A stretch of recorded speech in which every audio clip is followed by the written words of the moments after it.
მოგესალმებით ალგორითმის სტუდიიდან, წამყვანი თეო ნაფსიშვილი. ჩემი დღევანდელი გადაცემის სტუმარი არის სამოქალაქო განვითარების ახალგაზრდული ცენტრის პროექტების ერთ-ერთი მონაწილე ნინო გურასპიშვილი. ნინო, მადლობა ბრძანებისთვის.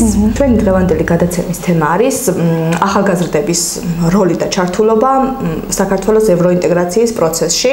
რა როლი აკისრიათ ახალგაზრდებს აი ამ მნიშვნელოვან და საპასუხისმგებლო პროცესში, რომელშიც საქართველო არის ჩართული?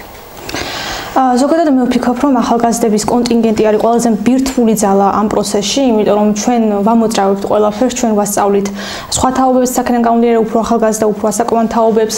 ვფიქრობ, აი ეს როგორც ერთგვარი ხიდსაც წარმოვარგენთ ამ შემთხვევაში ინფორმაციის მიმწოდებელ წყაროსაც საქმიდან გამომდინარე და ვფიქრობ, რომ ამიტომაც არის ახალგაზრდებმა მეტად უფრო ვიაქტიუროთ, მეტად უფრო ჩართულები ვიყოთ და თუ აი ხა ვიკითხავთ, რა გზით შეგვიძლია რომ ვიაქტიუროთ, რა სტრატეგია გამოვიყენოთ მაგალითად, ვფიქრობ, რომ ყველაზე ეფექტური იქნებოდა დავიწყოთ მაგალითად ერთ-ერთი ტრენინგებით და ვორქშოპების ჩატარებით, იმიტომ რომ ზუსტად ამ ტრენინგებისა და ვორქშოპების ჩატარების დროს ხდება ხოლმე ძირითადი მასალის, ძირითადი ინფორმაციის გავრცელება.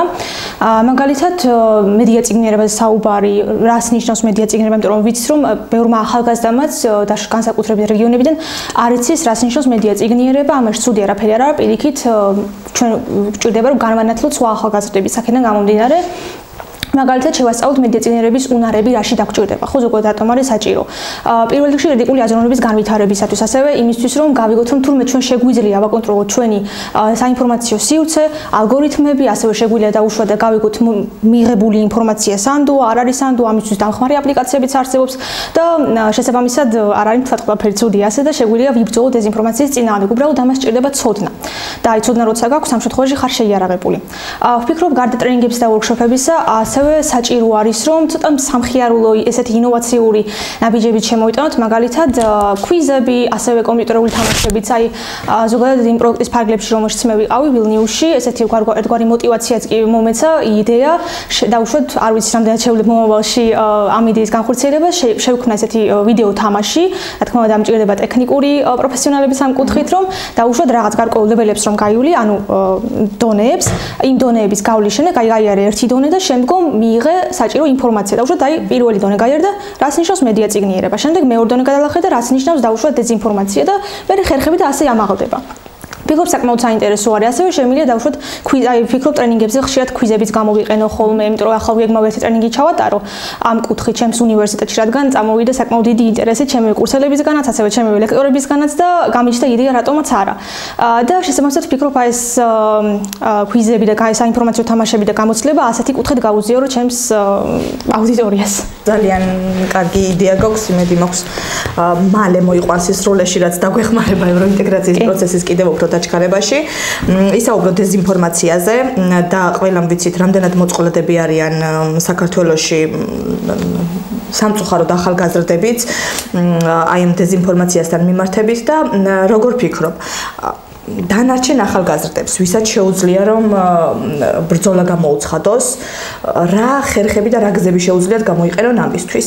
ანუ მე პირობითად მაქვს გაჯეტი, რომელსაც ვფლობ არაჩვეულებრივად, მაგრამ არასდროს არ მომსვლია აზრად რომ გამოვიყენო დეზინფორმაციასთან საბრძოლველად.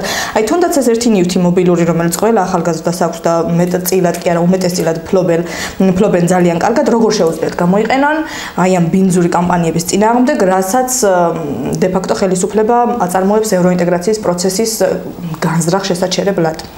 საინტერესო კითხვა, ვფიქრობ, იმიტომ რომ კი მობილური უმრავლესობა ახალგაზრდას ახლა აქვს და თან ძალიან მარტივია მისი გამოყენება.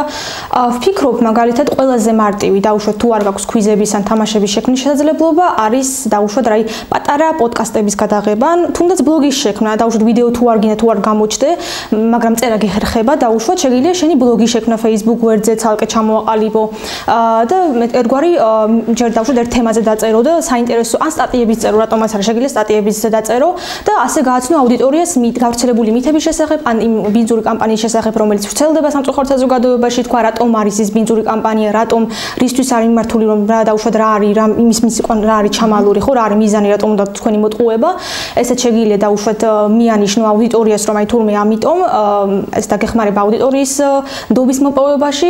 ვფიქრობ ასევე თუ დაუშვათ გაქვს დრო და შეგიძლია და მოგწონს YouTube-ის აპლიკაცია, შეგიძლია დაუშვათ YouTube-ში არ არხით შექმნა. Რა თქმა უნდა, ცოტა დრო სჭირდება, ცოტა წვალება სჭირდება, მაგრამ ტელეფონითაც შეგიძლია ეს მარტივად გააკეთო. უბრალოდ ცოტა დრო სჭირდება ამას და ცოტა სამუშაო. კი ბატონო, გეთანხმები. ახალგაზრდულ ცენტრს წარმოადგენდა, არ შემიძლია ესე არ დაგიწყო კითხვა, რომ ევროკავშირის მხრიდან საქართველოსთან მიმართებაში ნებისმიერი პროექტი თითქმის განსაზღვრული არის 18-დან 25-მდე იყო და ახლა 30 წლამდეც გაიზარდა რიგ შემთხვევაში ეს რეფერალი. აი, იქიდან აქეთ ახალგაზრდების დაინტერესებას და პროცესებში მეტად ჩართულობას, აი, როგორ აღიქვამ დადებითი არის ეს მომენტი, თუ უფრო მეტად შორს უნდა იყოს ასაკობრივი ჯგუფი გამოყოფილი, ან რატომ აქვს პირობითად შერჩეული 18-დან 30 წლამდე ასაკის ადამიანები და რა მნიშვნელობას ანიჭებს შენი აზრით ევროკავშირი ახალგაზრდებს? აი, ჩვენ ხომ ვთვლით, რომ ძალიან მნიშვნელოვანი არიან პროცესებში და აღნიშნე კიდეც რატომ. აი, იქიდან როგორ ფიქრობ, რა გადმოსახედი აქვს ამ საკითხთან დაკავშირებით, რატომ არჩევენ აი ამ კონკრეტულ ჯგუფს ახალგაზრდებს, რა ძალას ხედავენ მასში?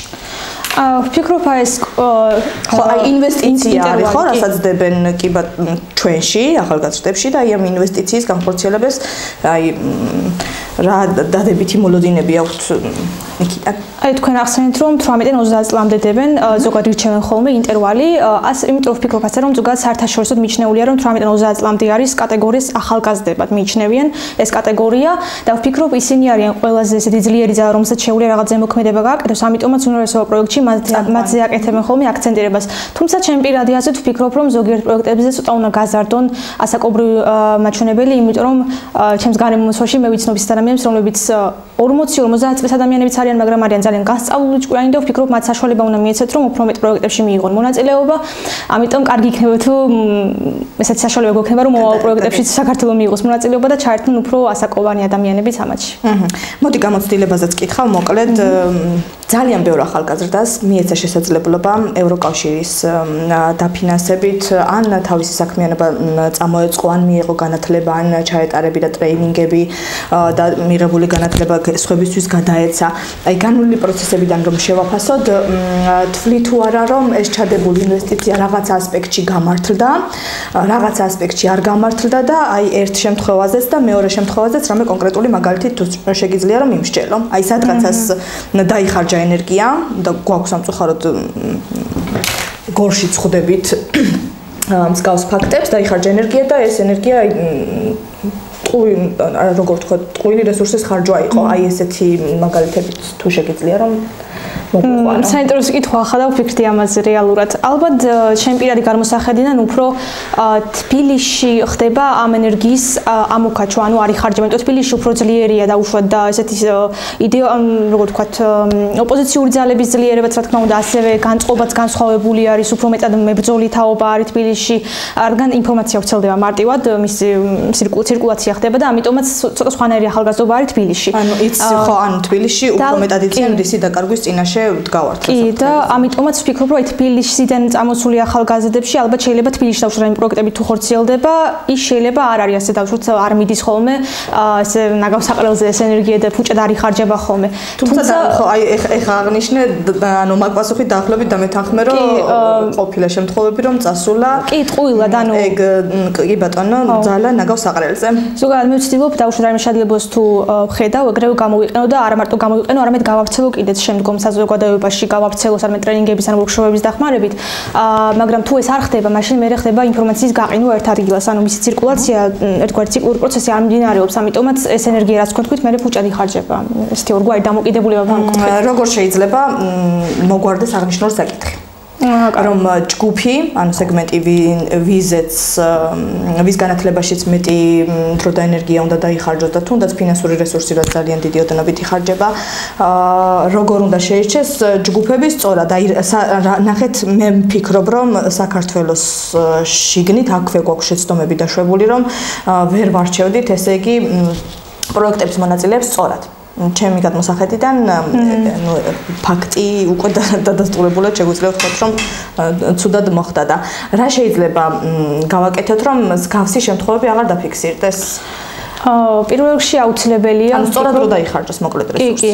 აი თქვენ რო ახსენეთ, აუცილებელია ძალიან ყურადღებით გავამახვილოთ, წავიკითხოთ თვითონ ბავშვების მოსწავლეების ან და სტუდენტების გამოგზავნილი რეზიუმეები, რამდენ აქტივობებში არიან ჩართული, რამდენ მოტივირებულები არიან, ეს მათ წერილს, მას სამოტივაციო წერილს ან დაუშვათ რეზიუმეს მართლა უნდა ეტყობოდეს და რეალურად ძალიან რთულია ეს გამოაყარო ადამიანს, თუ ადამიანი მოტივირებულია, ეს მის წერილსაც აუცილებლად ეტყობა და შესაბამისად მაგალითად YCCD ჯორჯიას ორგანიზაცია, სამოქალაქო განვითარების ახალგაზრდული ორგანიზაცია, მაგითაა დაკავებული, ძალიან მომეწონა მათი შერჩევის პრინციპები. ისინი ძალიან კარგად არჩევენ ახალგაზრდებს, მეც არაფორმალური წევრი ვარ ამ ორგანიზაციის და ძალიან მომწონს, რამდენად დაკვირვებლად, რამდენად ყურადღებით არიან თავად ორგანიზატორები შერჩევის მომენტში, რადგან ყველა ახალგაზრდა, ვისაც მე მქონდა კონტაქტი, არის აი როგორ ვთქვათ, ჩვენ ერთნაირები ვართ და ყველა მოტივირებულები ვართ, ყველა ვცდილობთ რაღაც გავაკეთოთ, ენერგია არ დაიხარჯოს, ამიტომაც ვფიქრობ, რომ სხვა ორგანიზაციებმაც უნდა მიმართონ ხოლმე ამ ხერხებს, რომ ძალიან ყურადღებით წაიკითხონ, დააკვირდნენ რა დაუშვათ ნარატივები მოდის თავად იმ წერილიდან, რამდენ მოტივირებული არის მოსწავლე, რომ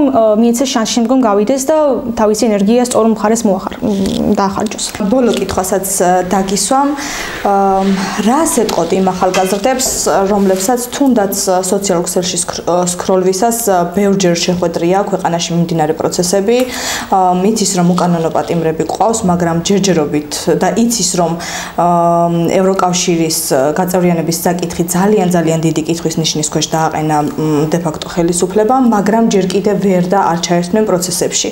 აი როგორც ახალგაზრდა, იმ ახალგაზრდებს როგორ მიმართავდი, რას ურჩევდი და აი როგორ დაანახებდი იმ დანაკარგს, რაც გვექნება სამომავლოდ. აი ამ პერსპექტივაზე უარი თქმის შემთხვევაში.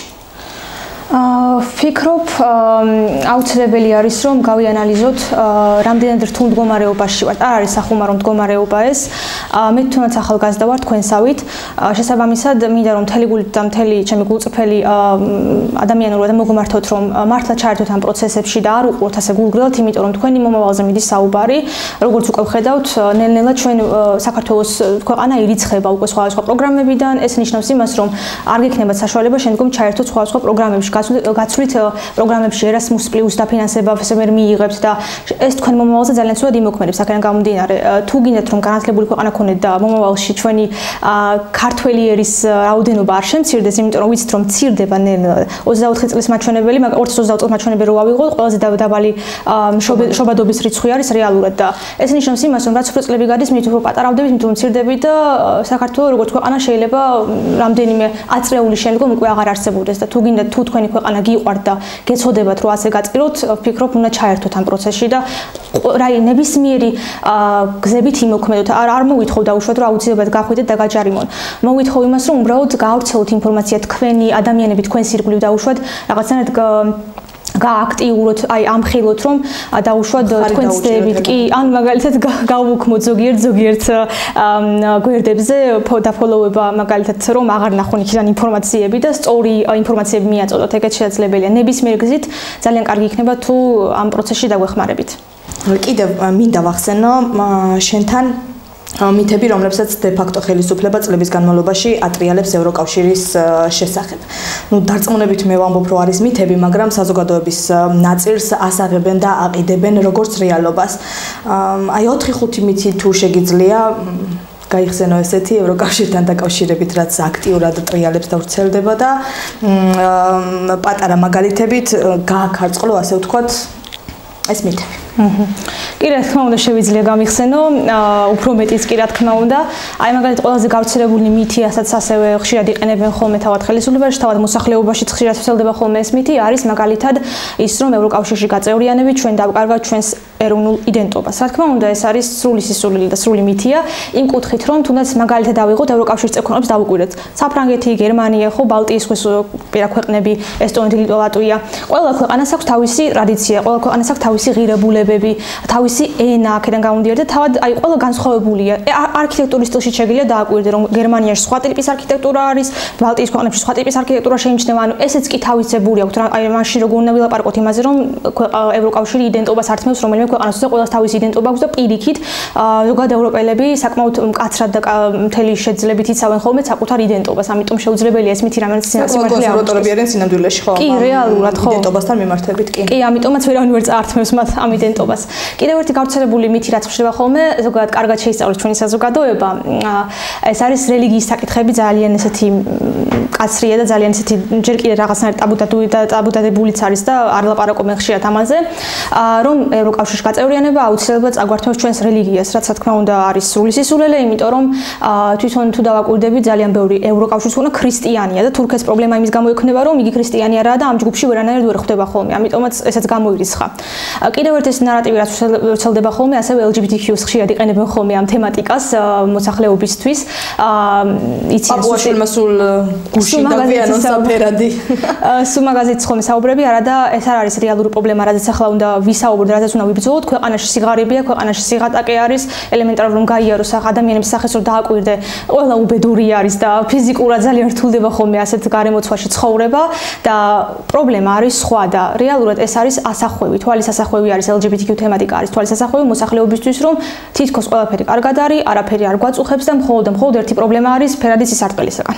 მითებზე კიდევ ბევრი შეგვიძლია რომ ვისაუბროთ, რასაც აქტიურად ავრცელებენ, მაგრამ მეც აქედან თითოეულ ახალგაზრდას თხოვნით მოგმართავთ, რომ თქვენი აუდიტორია თუნდაც მცირე, თუ ფართო გაქვთ კიდევ უკეთესი, გამოიყენოთ აი ამ მითების წინააღმდეგ საბრძოლველად, იმიტომ რომ რეალურად ეს დანაკარგები გაზარალებთ თქვენ და გვაზარალებს ჩვენ ყველას.